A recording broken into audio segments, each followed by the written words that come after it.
Hi, I'm Todd. I'm Sophia. And that's Stormy. And we are the Spindrift Empire. We are coming to you today from inside the trailer because it rained all night last night, and I don't know if you can hear it, but it's raining right now. So this is, like we were saying in previous episodes, shelter is critical, and this is why we put the work into it. Now when we have to hide away, we have a place to go. So what are we going to talk about this week, Sophie?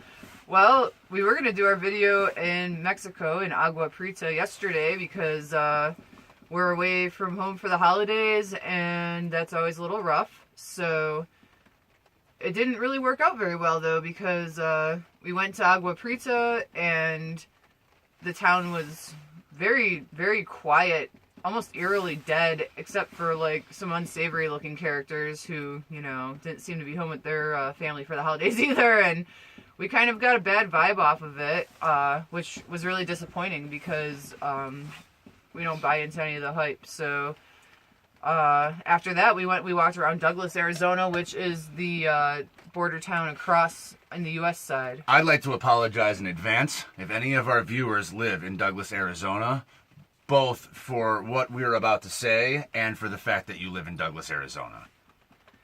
Yeah, so we figured we'd check out Douglas, maybe find a place to have a bite to eat. This was kind of like the whole mission of our day, was to go out for Christmas dinner or something. Yes. Something, you know, exciting, take our minds off of things and, you know, just explore. And when we went around Douglas, it was absolutely creepy. Almost creepier than Agua Prieta. And there was a lot of, like, you know, I would say maybe 2/3 of the town is just shut down. Everything's for sale and has been for years. There's burnt out buildings and broken windows with dead animals laying in the buildings. I was just really kind of sad.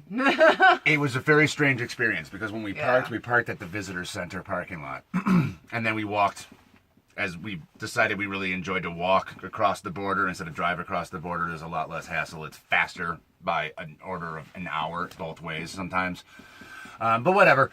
We parked at the visitor center and we started to walk into town, into Agua Prieta, and there was this really nice park we were walking through. There was this really nice meandering sidewalk. We were getting a very positive image of the city as we went to the border. And then when we crossed the border, I mean, it was first of all the only time we've ever been to a border town that we heard gunshots, and I assume it was celebratory because it didn't sound like a fight or anything, but still, it's just a very different feel.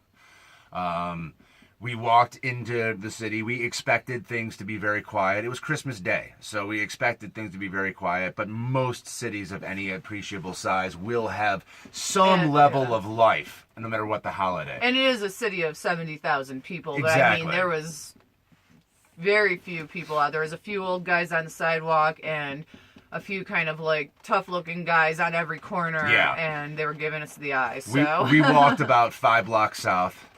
Said, you know, hola, Feliz Navidad. Got no responses at all, not a word in response. So we walked about 2 blocks east, and then another 5 blocks north, and then about 2 blocks west, and then we went back to the border crossing. We were in Mexico for about 15 minutes. Yeah.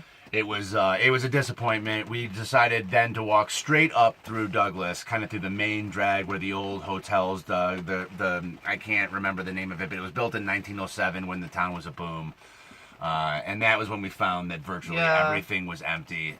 One person responded to our hello, and thank you and Merry Christmas to that fella.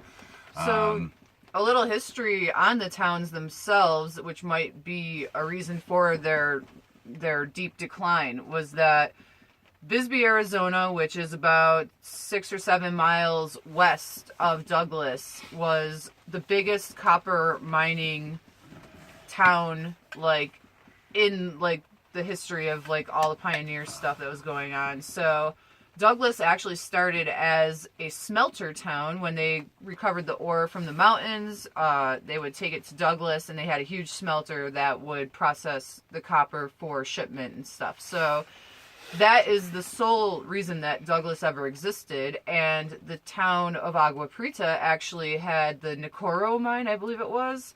Sure. And I believe the fellow's name was Phelps. He owned the mine in Mexico in the early 1900s, and that is, you know, how Agua Prieta came about. And when that mining structure, you know, was no longer there to support the towns and the boom was over, it just kind of fell apart. And, you know, now Douglas is basically a retiree town, even though the median age is 33. I don't even know if that's, I mean, that's where you retire to if you did everything wrong in your life. Just absolutely everything wrong.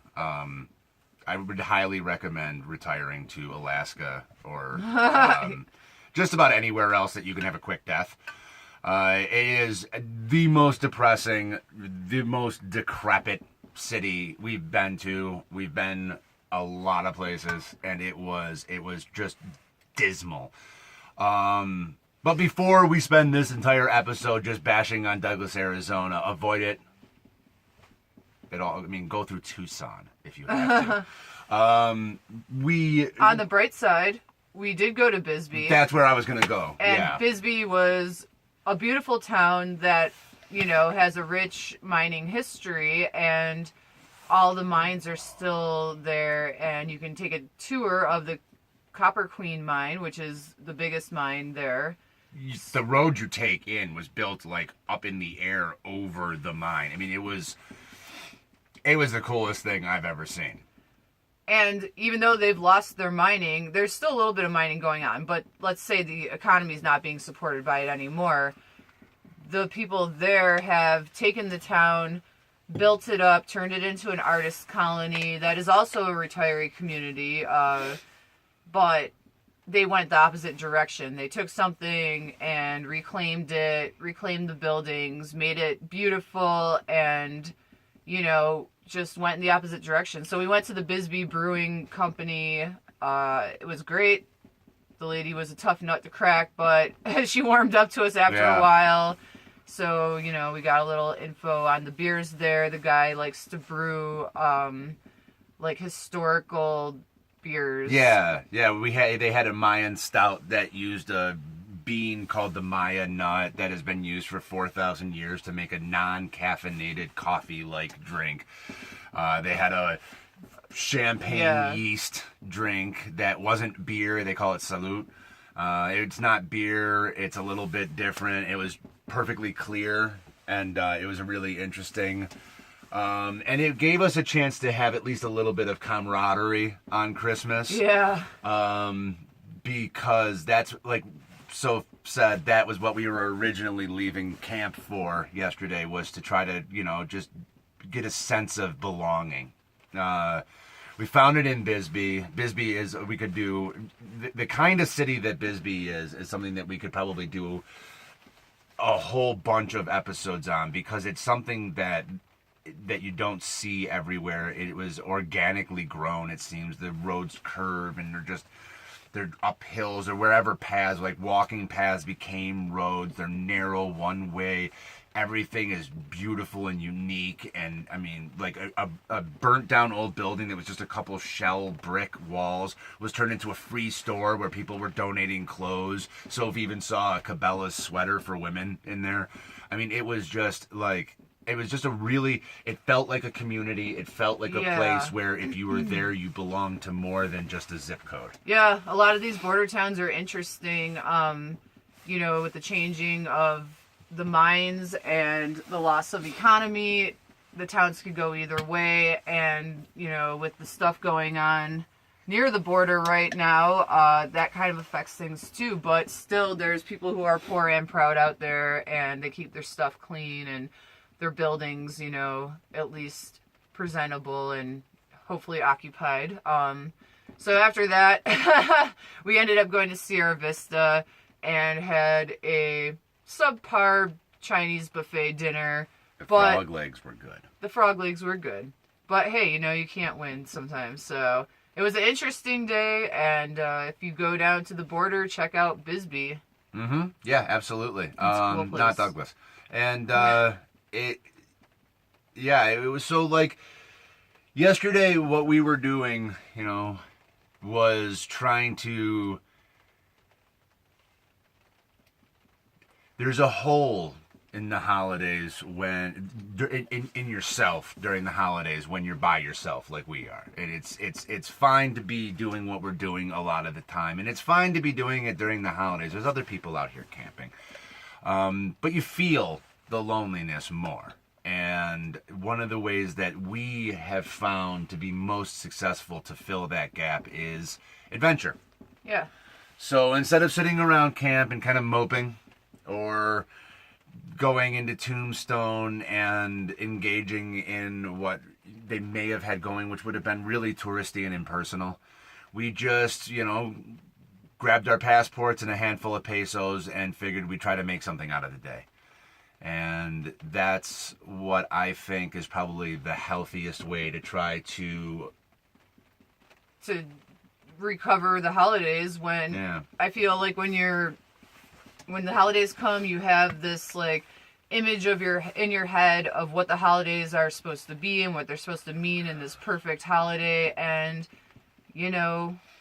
for me, in my experience, that's not how it ever goes. And you feel a bit disappointed. So, in our having been away from our families for, years and years, I feel it's good to go out there and try new things on the holidays, challenge yourself, find some sort of adventure, do something different. Traditions are great, but when you can't follow tradition, forge your own way into the holidays and come out the other side with a story to tell. So we're getting close to that time that we've sort of arbitrarily decided is the length of our episode. So I just want to close by saying Merry Christmas to friends and family that are watching, those of us who know us personally.